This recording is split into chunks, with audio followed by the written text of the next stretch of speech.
সুপ্রিয় ভিউয়ার্স, দেশ এবং প্রবাস থেকে এই মুহূর্তে আমাদের সাথে যুক্ত হয়েছেন বা হবেন, আমরা এসেছি একটি উদ্ভাবনী বিষয় আপনাদের সামনে উপস্থাপন করতে, একসাথে এক পথে সিলেটি নেটওয়ার্ক প্ল্যাটফর্ম সবার আগে। তো আমরা গতকাল কুলাউড়া থেকে সম্পৃক্ত হয়েছিলাম। কুলাউড়া বাজারের ব্যবসায়ী কল্যাণ সমিতির কার্যকরী পরিষদের সদস্যবৃন্দরা তারা রাতে কুলাউড়া শহরে প্রদক্ষিণ করতেছিলেন, বাঁশি বাজাচ্ছিলেন, বিভিন্ন দোকান কুটার দিকে তাকাচ্ছিলেন। আমরা যখন যুক্ত হই তারা বলেন যে আসলে বর্তমান পরিস্থিতি যে যে বিক্ষিপ্ত অবস্থা রয়েছে দেশের মধ্যে, বিভিন্ন জন নাশকতার চেষ্টায় রয়েছে, সেই নাশকতা রোধে তারা কিন্তু কাজ করতেছিলেন। এবং পাশাপাশি আমরা একটি জিনিস লক্ষ্য করি যে কুলাউড়ার প্রাণকেন্দ্র মাগুরায় একদল উদ্যমী যুবক তারা কিন্তু মানুষের জানমাল বিভিন্ন স্থাপনা রক্ষায় তারা কাজ হাতে নিয়েছেন এবং তারা রাত জেগে বিভিন্ন দলে বিভক্ত হয়ে তারা বিভিন্ন স্থাপনায়, যেরকম মন্দির রয়েছে, মসজিদ রয়েছে, মানুষের বিভিন্ন দালান কুটা রয়েছে, সেগুলোর পাহারায় তারা কিন্তু আপ্রাণ চেষ্টা করে যাচ্ছেন। আমরা সেই মহৎ প্রাণ ভাইদের কাছে এই মুহূর্তে উপস্থিত হয়েছি এবং সরাসরি চলে যাব তাদের কাছে। ক্যামেরার পিছন থেকে আমি কাভার করব, এক এক করে তারা তাদের অভিব্যক্তি দু চারজন বলবেন এবং আপনারা জানবেন এবং আপনারাও উদ্যোগী হবেন বলে আমরা আশা রাখছি। চলে যাচ্ছি সরাসরি ভাইয়ের কাছে, তিনি ওনার নাম বলবেন এবং ওনার অবস্থান ঠিকানা বলে আজকের আমাদের এই সম্পৃক্ত হওয়াটা বাস্তবায়িত করবেন এবং সবার সামনে সুন্দর এই মহৎদিল কাজ তিনি উপস্থাপন করবেন বলে আশা রাখছি। সরাসরি চলে যাচ্ছি ভাইয়ের কাছে। আসসালামু আলাইকুম। আমার নাম সাইদুর রহমান চৌধুরী শাকিল। আমি 4 নং ওয়ার্ড মাগুরা থেকে আমরা বলছি। আমরা এখানে আমাদের সিনিয়র, জুনিয়র এবং এলাকার বয়োজ্যেষ্ঠ অনেকের সাথে পরামর্শ করে বিগত 3 দিন থেকে আমরা এই মাগুরা যে অর্থাৎ মাগুরা যতটুক এরিয়া আছে আমরা 2 থেকে 3টি গ্রুপে সর্বোচ্চ চেষ্টা করে যাচ্ছি। সারা রাত আমরা পাহারা দিচ্ছি। মন্দির শ্রী শ্রী গৌরাঙ্গ মহাপ্রভুর দেবালয় থেকে দক্ষিণ বাজারের কালীবাড়ির আগ পর্যন্ত, বটরবাসা সংলগ্ন থেকে আপনার উত্তর মাগুরা পর্যন্ত, সানরাইজ স্কুল প্রাঙ্গণ থেকে ধরে মাগুরা পর্যন্ত আমরা সবাই একে অন্যে সব হিন্দু মুসলিম আমরা সব ভাই ব্রাদার যে এলাকার সবাই এক হয়ে 2-3টি গ্রুপ মিলে আমরা 5-7 জন হয়ে গ্রুপ হয়ে আমরা কাজ করে যাচ্ছি। আমরা পাহারা দিচ্ছি আমাদের এলাকার বিভিন্ন মন্দির, মসজিদ এবং মানুষের বাসা, মানুষের ঘর বাড়ি সবকিছু হেফাজত রাখার সর্বোচ্চ চেষ্টা চালিয়ে যাচ্ছি। ভাই, আমি একটা জিনিস এড করবো আপনার সাথে যে আসলে যেটা আমরা এখানে লক্ষ্য করেছি, যে জানতে এসেছি বলতে গেলে, যে আপনারা এই যে উদ্যোগটি নিয়েছেন বা এই যে পাহারার কাজে লাগলেন, এর পিছনে আপনাদের চিন্তাভাবনা কি ছিল বা কি উদ্দেশ্যে আপনারা এই কাজটি পরিচালনা করছেন?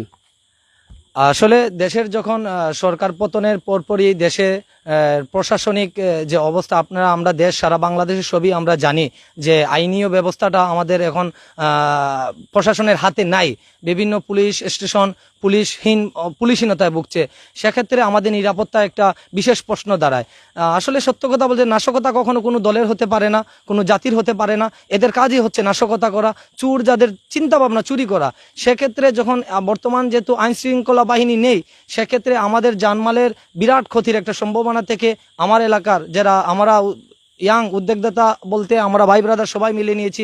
আমাদের বাড়ি, আমাদের মন্দির, আমাদের মসজিদ, আমরাই এটাকে হেফাজত রাখতে হবে। সেক্ষেত্রে আমরা এই চিন্তা ভাবনা করে আমরা সবাই এক হই এবং এক হয়ে আজ গত 2 দিন আমরা পাহারা দিই, কিন্তু আজ আমাদের এলাকার বয়োজ্যেষ্ঠ সবাইকে নিয়ে বসি। সবার একটা মত নেই যে আমরা আছি, রাত্রে নাম্বার সবাইকে দিয়ে দেই। রাত্রে কোথাও যদি কেউ টের পায়, শুধু ওয়ার্ড না ইভেন পুরো পৌরসভার ভিতরে আমরা সর্বোচ্চ সহযোগিতা করতে ইনশাআল্লাহ এগিয়ে আসবো। আমাদেরকে নাম্বার আমরা দিয়ে দিব আপনাদের মাধ্যমে, আপনি আমাদের নাম্বার দিয়ে দিবেন।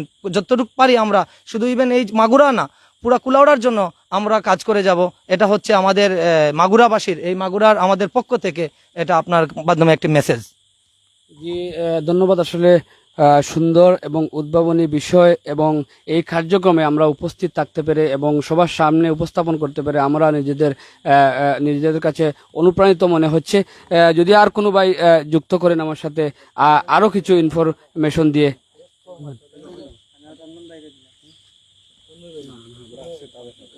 যে এখানে চন্দন ভাই নামে একজন সনাতন ধর্মাবলম্বী ভাই আছেন, তিনি ওনার অভিব্যক্তি প্রকাশ করবেন এবং এই উদ্যোগে তিনি সম্পৃক্ত হতে পেরে এবং সাথে থাকতে পেরে ওনার কেমন লাগছে সেটাও যদি আমাদের জানান। নমস্কার, আদাব। আসলে আমরা আমি সনাতনী ধর্ম বললে হইতে পারি, কিন্তু আমরা মন্দির আছে, মসজিদ আছে, সবই মাগুরায় আছে। এবং বাসা বাড়ির অনেক জায়গায় শুনছি যে আমাদের অনেক জায়গায় ভাঙচুর হইছে, কিন্তু আমরা জানি না যে আসলে এটা ভাঙচুর হইছে কিনা গুজব, আমরা এটা জানি না। তাও আমাদের অতিবৃত্তে মানে সুর ডাকাত অনেকটা বেড়ে গেছে বাংলাদেশে। তাই আমাদের এই ভাই বাদার সবাই, বড় ভাই আর সবাই, আমার বড় ভাই ছোট ভাই বলতে একজনই আছে, এই আর কিছু না। কিন্তু সবাই সাথে যেন আমরা থাকতে পারি, আনন্দ উপভোগ করছি, আর কিছু। ধন্যবাদ আপনাদের। আসলে ভিউয়ার্স আমরা যদি দেখাই, এই আসলে মাগুরা যেটি শহরের প্রাণকেন্দ্র আবাসিক এলাকা নামে সবাই জানেন। এখানে কিন্তু ঘন ঘন বিভিন্ন আবাসিক স্থাপনা রয়েছে। অনেক মানুষ এই এই এরিয়ায় কিন্তু ভাড়া থাকেন। বিভিন্ন বিল্ডিং রয়েছে, স্থাপনা রয়েছে, ধর্মীয় প্রতিষ্ঠান রয়েছে, যেমন হিন্দু ধর্মাবলম্বীদের একটি মন্দির। আমরা কাছাকাছি আছি, সেই মন্দিরের সামনে থেকে আরেকজন ভাইয়ের অভিব্যক্তি নেব। আমরা প্রায় কাছাকাছি চলে এসেছি। ইতিমধ্যে কিন্তু দেশে বিভিন্নভাবে অনেকেই বলতেছেন গুজব, আবার অনেকেই বলতেছেন সত্য। হিন্দু ধর্মাবলম্বী যারা আছে তাদের মন্দিরে নাকি আক্রমণ হচ্ছে, ভাঙচুর হচ্ছে। সেই কথাও কিন্তু একটু আগে এক ভাই বলেছেন যে আসলে আমরা সেই সংখ্যা থেকে, সেই ভয় থেকে আমরা এখানে পাহারা দিচ্ছি, যাতে কোনো ক্ষতি না হয় মানুষের জানমালের, এবং কোনো ধর্মীয় স্থাপনা হোক, মানুষের ঘরবাড়ি হোক, যাতে ক্ষতি না হয়, এবং যারা উশৃঙ্খল বিপদগামী মানুষ তাদের থেকে যেন আমরা রক্ষা পেতে পারি। সেই জন্য কিন্তু এই উদ্যোগটি আমরা নিয়েছি। ইতিমধ্যে কিন্তু ভাইয়েরা বলেছেন এখানে কথা বলবেন আমার আরেক ভাই, ওনার নাম বলবেন এবং ওনার ঠিকানা বলে অবশ্যই এই কার্যক্রমে আমরা যুক্ত হয়ে